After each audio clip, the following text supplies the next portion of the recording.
There's a little monkey dangling from the rear bumper of that car, from the tailpipe. What are you doing down there, little guy? Stop! That's what that hand's saying on the side of the window. Oh, you know, the month of Christmas, holiday in full swing. And they're just trimming the palm trees. No snow or coldness here. Just trimming the palm trees. Hashtag Florida. This is quite the hardcore setup for those attempting to run a red light. Look at all these security cameras.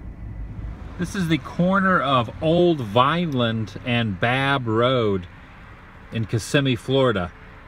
Quite the interesting little area down that way. Welcome everyone, Adam the Woo here. It's my second channel, daily vlog channel. It's TheDailyWoo. This place is full of urban legends, and a lot of people locally say this area is haunted. It does say dead end, and there is a sign here on the left attached to this tree warning us that there is no trespassing, because you can see they are building some very colorful homes back down this way. Many years ago, this area was designated the name Satansville. Of course, there's not really any remnants of what it once was. The last time I came out here a few years ago, none of those houses had been constructed. That's all new. And according to reports, groups of people would meet out here and they were given the name Satanists. Now, I don't know if that's true and if that is completely factual, but one thing's for sure, it has been proven that someone was beaten to death right on this little road, off the main thoroughfare, away from the touristy areas of Kissimmee, Florida. This is kind of a creepy scene. Some construction going on here, some concrete tubing, and you can hear sirens in the background, and a guy in a van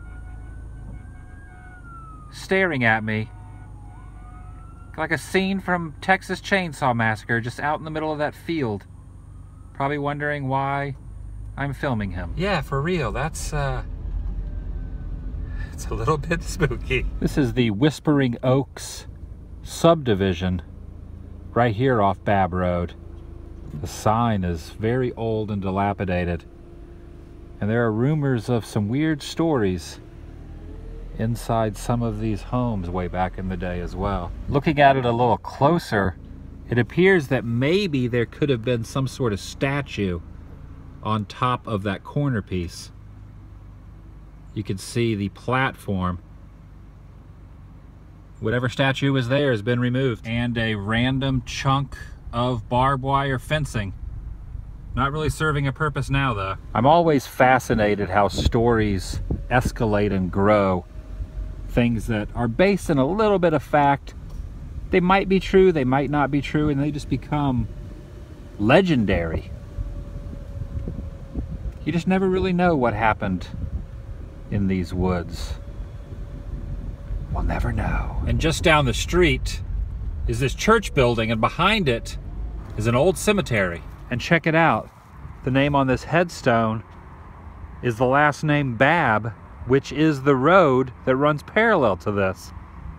There has to be a correlation. I've visited a lot of cemeteries over the years, and I've never really seen headstones like these. They look like they're handwritten, almost with a stick. Like the cross is drawn on there, and the lettering just looks like they took a stick and wrote the words on it. The one on the left says, "Gone but not forgotten." And the one here on the right, Grace Powell, at the bottom says, "Safe in the arm." I'm thinking it was meant to say "safe in the arms of Jesus," but they never finished the rest of the wording. This grave has cracked under pressure, probably from the elements or over time. Concrete has broken in two. This person was given the nickname Baby Bird. Or maybe there is a bird perhaps there, but I'm guessing that was probably just the name that they went by And that's what they've placed on their grave. Wow, look at this. This tree branch, massive chunk of the tree has broken this bench. It just fell right off of the base of the tree itself. Hopefully no one was sitting there when that happened. This place as well is said to be haunted by a couple of different ghosts at night that wander the premises. At least that's what the internet says. It appears that at one time there was a photograph placed right there in that broken glass, and whatever name was on this has faded away over time. This one is adorned with colorful beads stating simply RT, the infant daughter of BJ and Annabelle Taylor. A little bud of love. And a handmade wooden cross right next to this wrought iron fence. Here's another child's grave. Baby Lois. Only 2 years old. 1903 is when she passed away. Here's another handwritten one. This one's from the late 1800s. And on top of it is this rusted out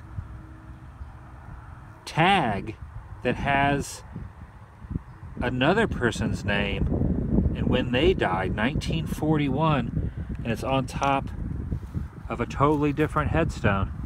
G.B. Ayers, born in 1861.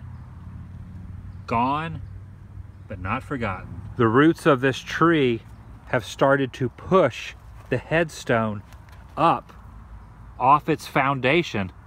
Over time, it will probably just completely push it right onto the grave itself. As well as this one, the front of it is completely engulfed in trees. The Shingle Creek Cemetery is the oldest cemetery anywhere in Osceola County. Visiting cemeteries is very interesting to me, especially older ones. When I read the date stamps on some of those headstones, people that were around way before I ever existed, or there was even an inkling that I would exist, generations past. I think about what they did, who they were, what they accomplished, who around them went to do certain things. History is very fascinating, and cemeteries, outside of who their family are or what they left behind that I will never see, is kind of, sort of the only way you can really see a part of that person's life engraved in something in front of you. I think that's what interests me. I think that's what I find very, very cool. Look at the size of the tires on that truck. Safe to say the gas mileage is not great. This lake is all dried up in front of this motel. And the motel has changed hands a lot over the years. It's now called Home Sweet Home. And there is a little bar and restaurant. But when my family first vacationed in Florida, when I was a little boy, this is the hotel we stayed at. I think at the time it was maybe a Howard Johnson's. This brings back some serious memories. My sister, who was very, very young, probably like maybe 5 or 6 years old, went around and took all the do not disturb signage that hangs on the doorknobs. She went around to all the levels of the hotel and took them and then brought them back to our room, and my dad said, "Go put those back where you found them." So she went back and just placed them on random doors. I'm sure they love that. There's a place here in town now called Machine Gun America, and you can shoot a real machine gun. Some little posters on the wall advertising it, and they even have a vehicle. I don't know if I would do it per se, but it looks pretty interesting. They should paint a machine gun. Hello. They should paint a machine gun in that eagle's hands. The woman was waving at me and asking if I needed tickets, not to shoot a gun, but to the theme parks. There are a lot of timeshare salesmen all around this neck of the woods. You could throw a rock in any direction and hit one. I've never done a timeshare before though, but you can save like $12 off admission to theme parks, so worth it You decide. Other times when I pass by this Boston Lobster Feast, the vehicle is sitting out front, adorned like a lobster, but I don't see it. Someone has stole the lobster! Back in here in the early 90s used to be a place called Water Mania. It was a theme park with pools and water slides and that sort of stuff. Of course, all that's been bulldozed and now it's just apartments. Those who live in Central Florida might remember a TV character called Ranger Bob. He did a couple episodes there, and my sister and I, when we were very young, were in them. And if anyone has any possible clue how to find those episodes, let me know.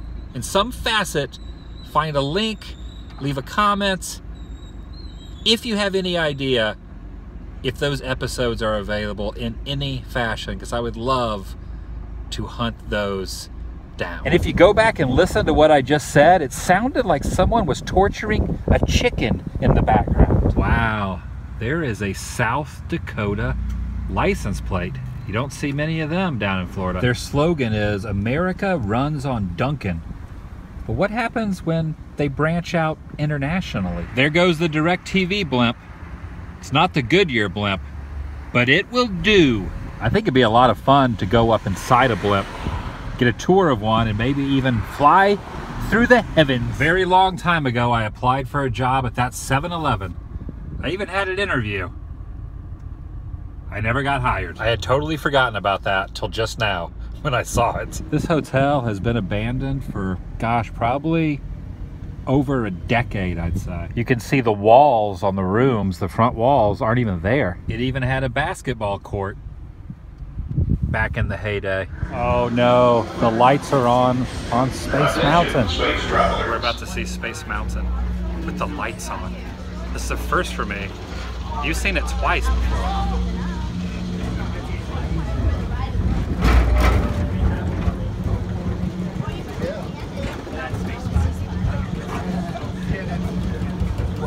Check it out. I've never seen Space Mountain with the lights on before. This is a first for me at either park. Disneyland or Magic Kingdom. Space Mountain with the lights on.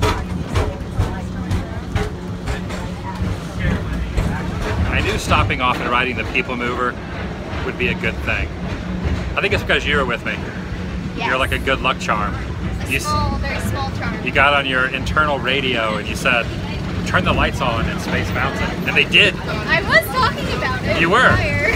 Because when we got on there, you said, man, it'd be cool to see Space Mountain with the lights on. Yeah, and you used your magic. Yes. Awesome. Who do you like better, Roy or Walt? Good answer. Oh my gosh, it's Big Al! Big Al! Vlog over.